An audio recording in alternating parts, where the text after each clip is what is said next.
उत्तर प्रदेश में योगी सरकार ने अवैध घुसपैठियों के खिलाफ जीरो टॉलरेंस की नीति को पूरी तरह अमल में उतार दिया है। प्रदेश के कई जिलों में एक साथ सघन सत्यापन अभियान चल रहा है। झुग्गी झोपड़ियों से लेकर के किराए के मकानों तक पुलिस दस्तावेजों की बारीकी से जांच कर रही है। इसका मकसद साफ है, कोई भी व्यक्ति बिना वैध पहचान के यूपी में न रह सके। उत्तर प्रदेश में योगी आदित्यनाथ की सरकार बांग्लादेशियों की तलाश कर रही है, तो दूसरी तरफ इन बांग्लादेशियों को पकड़े जाने के बाद दोबारा ये कभी भारत में दाखिल ना हो, इसकी भी एक तैयारी चल रही है। और इसी तैयारी के तहत एक ऐसा डेटाबेस तैयार किया जाएगा जिस डेटाबेस में इन बांग्लादेशियों का पूरा रिकॉर्ड होगा। ये डेटाबेस फिंगरप्रिंट और फेशियल रिकॉग्निशन के आधार पर होगा, यानी कि जो भी ऐसा संदिग्ध है, जब उसके बांग्लादेशी होने की पुख्ता सबूत हो जाएंगे, उसके बाद इनको डिटेंशन सेंटर में रखा जाएगा और डिटेंशन सेंटर में रख करके इन बांग्लादेशियों का फेशियल रिकॉग्निशन कराया जाएगा, इनका थंब इम्प्रेशन लिया जाएगा, यानी कि इनका फिंगरप्रिंट तैयार रहेगा और इनको नेगेटिव लिस्ट में डाला जाएगा, ताकि जब भी कभी इनका फिंगरप्रिंट आए तो पता चल जाए कि ये आदमी बांग्लादेशी है, भारतीय नहीं है, और इस तरह से उसकी उत्तर प्रदेश में एंट्री नहीं हो पाएगी।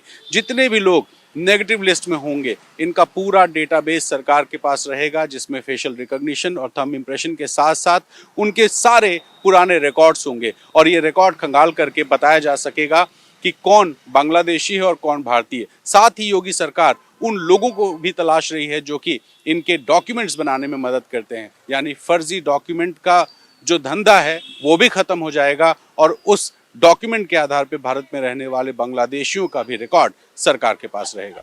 हापुड़ में देहात थाना पुलिस ने झुग्गियों में रहने वालों का बड़े स्तर पर सत्यापन किया। ज्यादातर लोग खुद को असम का बताते रहे। पुलिस ने न सिर्फ आधार कार्ड, पहचान पत्र चेक किए, बल्कि झुग्गियां हटाने की चेतावनी भी दी। सहारनपुर में तो आधी रात टॉर्च ऑपरेशन चला।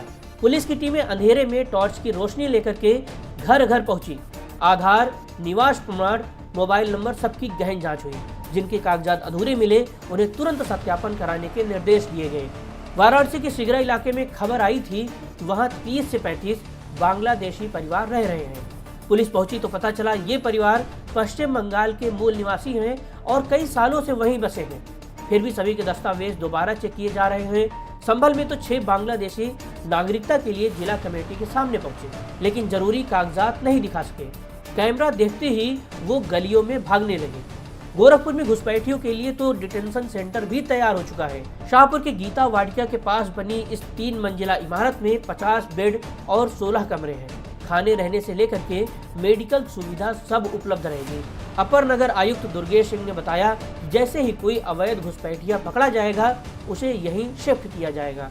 बाद में शासन के निर्देश पर डिपोर्ट की कार्रवाई होगी। एक डिटेंशन सेंटर अधिसूचित किया गया है अभी हम लोगों के द्वारा, शासन प्रशासन के द्वारा, कि यदि कोई व्यक्ति इस तरीके का पाया जाता है जिसको डिटेंशन सेंटर में रखने की आवश्यकता है, तो एक हमारे पास ऐसा स्थान रहे जहां पर हम उसको रख सके। तो शाहपुर में एक बिल्डिंग थी हमारे नगर निगम की, जिसको हम लोगों ने एज ए डिटेंशन सेंटर अभी तात्कालिक रूप से उसे घोषित किया। उसमें किस तरह के फैसिलिटी का, एक आम आदमी को रहने, खाने पीने की जो भी व्यवस्थाएं होगी, यदि कोई आता है तो खाने पीने की व्यवस्था की, अदरवाइज रहने की और सारी व्यवस्थाएं उसमें है। सर, क्या लग रहा है अभी तक कोई चिन्हित हो पाया? नहीं, अभी कोई चिन्हित हम लोग को ऐसी कोई सूचना नहीं मिली। कितने फ्लोर की बिल्डिंग बनाई है? नहीं, ये बिल्डिंग ऑलरेडी बनी हुई थी। ये 3 फ्लोर की बिल्डिंग नगर निगम की है और उसमें लगभग 50 व्यक्ति रह सकते हैं, तो हम लोगों ने उसकी व्यवस्था की। सरकार का मानना है कि घुसपैठ की वजह से सरकारी योजनाओं का लाभ अपात्र लोग उठा रहे थे। अब पात्र लोगों तक ही लाभ पहुंचेगा। सरकारी धन की बर्बादी रुकेगी। स्थानीय युवाओं को रोजगार के ज्यादा मौके मिलेंगे। पासपोर्ट, लाइसेंस सत्यापन जैसी नागरिक सेवाओं में भी तेजी आएगी।